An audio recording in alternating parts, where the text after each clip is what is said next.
இந்த வெயிலுக்கு நல்லா எதமா குளு குளுன்னு கிர்னி பழம் ஜூஸும் நீர்மோர் கஞ்சும் எப்படி பண்ணலாம், அதனோட பெனிஃபிட்ஸ் எல்லாம் என்னன்னு சொல்லிட்டு பார்க்கலாம் வாங்க friends. Hello friends, welcome to Subhashree Jamuna channel. இன்றைக்கி நம்மளோட சேனலில் ரெண்டு பார்க்க போகிறோங்க. நீர்மோர் கஞ்சியும் கிர்னி பழம் ஜூஸும்.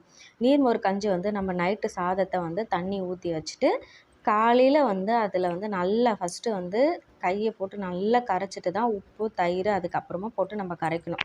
அப்போ தான் அந்த சாதம் எல்லாமே அந்த குழஞ்சி வரும், நல்லாயிருக்கும். தயிர் வீட்டிலே போட்டதுங்க, எவ்வளோ நல்லாயிருக்கு பார்த்தீங்களா? அப்படியே எடுக்கும் போது அப்படியே அந்த கேக் மாதிரி அழகாக வருதா? அதை நல்லா கரைச்சிட்டு எந்த அளவுக்கு தண்ணி வேணுமோ எடுத்துக்கோங்க. தேவையான உப்பு சேர்த்துக்கோங்க, அதிகமாக வேணாம், கம்மியாக சேர்த்துக்கோங்க. வெயிலுக்கு உப்பெல்லாம் நிறைய சேர்த்து குடிக்கக்கூடாது.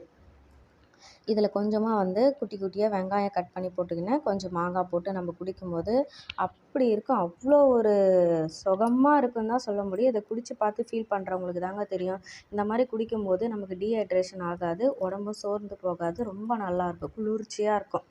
இதை நம்ம காலையில் நேரத்தில் நம்ம குடிக்கலாம். டீ காஃபி குடிக்கிறதுக்கு பதிலாக நம்ம நீர்மோர் கஞ்சி காலையில் குடிச்சிடலாம். ரொம்ப நல்லாயிருக்கும், ரொம்ப ரொம்ப ஹெல்த்தி. இதெல்லாம் அந்த காலத்தில் எல்லாருமே குடித்து பார்த்து ரொம்ப ஹெல்த்தியாக இருந்தாங்க. ஆனால் இப்போ தான் அது எல்லாம் ஹோட்டலில் கூட இப்போ வர ஆரம்பிச்சிச்சு. ஆனால் வீட்டில் யாரும் குடிக்க மாட்டேன்றாங்க.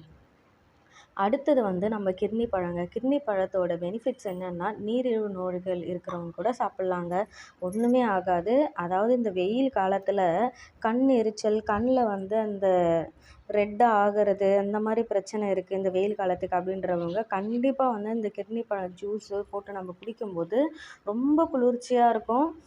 உடம்புல இருக்கிற அந்த சூட்டை எல்லாமே குறையும். இதில் விட்டமின் ஏ, இ, சி இருக்குங்க. கண்டிப்பாக எல்லாருமே எடுத்துக்கோங்க. ஒரு சிலர் இதை எடுத்துக்கிட்டால் ஹீட் ஆகும் அப்படியெல்லாம் சொல்லுவாங்க. தயவு செஞ்சு அப்படி மட்டும் நினைக்காதீங்க. கிர்னி பழத்தில் அவ்வளோ ஒரு பெனிஃபிட்ஸ் இருக்குது. அப்போது ஃபஸ்ட்லலாம் நம்ம கிர்னி பழம் வாங்கும்போது ஒயிட்டாக இருக்கும். அதில் நம்ம எதுவுமே சுகரோ எதுவுமே போட தேவையில்ல, அப்படியே சாப்பிடும்போது அந்த மாவு தன்மையாக இருக்கும், அவ்வளோ ஒரு டேஸ்ட்டாக இருக்கும். ஆனால் இப்போ அந்த அளவுக்கு ஒரு இனிப்பு உள்ளதாக கிடையாது. நம்ம இதில் கொஞ்சமாக இனிப்பு ஏதாவது தூவி சாப்பிட்ற மாதிரி தாங்க இருக்கும். நான் ஸ்பூன்லேயே உள்ளே இருக்கிறத அப்படியே எடுத்துட்டேன். இதை கொஞ்சம் நல்லா பழுத்து இருந்ததுங்க, அதனால் பொறுமையாக ஸ்பூனை வச்சு நான் எல்லாமே எடுத்துட்டேன். அதுக்கப்புறமா இது நான் நாட்டு சக்கரை அரைச்சிருந்தேன் மிக்ஸி ஜாரில். ஸோ அதுலேயே அப்படியே பழத்தை போட்டு நல்லா அரைச்சி ஸ்மூத்தி மாதிரி அவ்வளோ திக்னஸாக நல்லா இருந்ததுங்க. அப்படியே ஃபில் ஆகிடும், நம்ம சாப்பிடவே தேவையில்லை. நான் இது கூட நாட்டு சக்கரை போட்டு தாங்க அரைச்சேன், சக்கரை எதுவும் சேர்க்கல. நீங்கள் வேணால் சக்கரை சேர்க்கல, பனக்கற்கண்டு,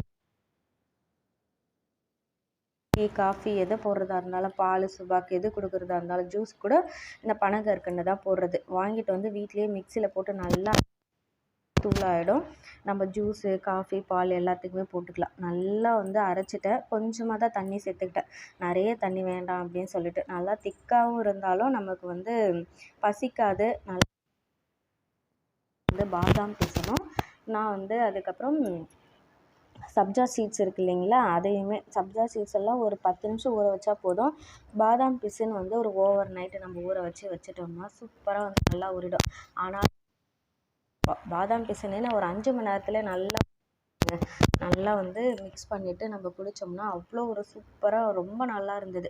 கொஞ்சமாக ஐஸ் க்யூப்ஸ் சேர்த்துக்கோங்க. முடிஞ்ச அளவுக்கு அதை ஸ்கிப் பண்ணிவிட்டு நம்ம குடித்தாலும் நல்லா தான் இருக்கும். ஏன்னா அது சில்லுன்னு நம்ம குடிக்கும் ஆகிறதுக்கு வாய்ப்பு இருக்குது. அதனால தான் நான் சொல்கிறேன். சில்லுன்னு வேணும்னா நீங்கள் ஐஸ் க்யூப்ஸ் சேர்த்துக்கோங்க, ஒன்றும் இல்லை. இதை நான் சுபாக்காக கொஞ்சமாக பாக்ஸில் ஊற்றி எடுத்துக்கிட்டேன். லஞ்ச் பாக்ஸ் எடுத்துகிட்டு போகும்போது ஜூஸும் எடுத்துகிட்டு போவேன். கொஞ்சமாக தயிர் சாதம் நல்லா தாளித்து மஞ்சத்தூள் போட்டு தாளித்தோம்னா நம்ம கோல்ட் ஆகாது, ரொம்ப நல்லாயிருக்கும். அதுக்கப்புறம் அதுக்கு சைடிஷ் வத்தல் தான் வேணும்னாங்க. வெங்காய வத்தல் எடுத்துக்கிட்டேன், கிர்னி பழம் ஜூஸ் எடுத்துக்கிட்டேன், அவ்வளோதான். லஞ்ச் பாக்ஸ் சூப்பராக. குழந்தைங்களுக்கு இந்த மாதிரி ஏதாவது ஒரு ஜூஸ் நான் எடுத்துகிட்டு போவேன் டெய்லியும். இந்த மாதிரி உங்களுக்கு பிடிச்சிருந்தா நம்ம சுபஸ்ரீ ஜமுனா சேனலில் லைக் பண்ணி சப்ஸ்கிரைப் பண்ணி சப்போர்ட் பண்ணுங்கள் ஃப்ரெண்ட்ஸ். நெக்ஸ்ட் ஒரு வீடியோவில்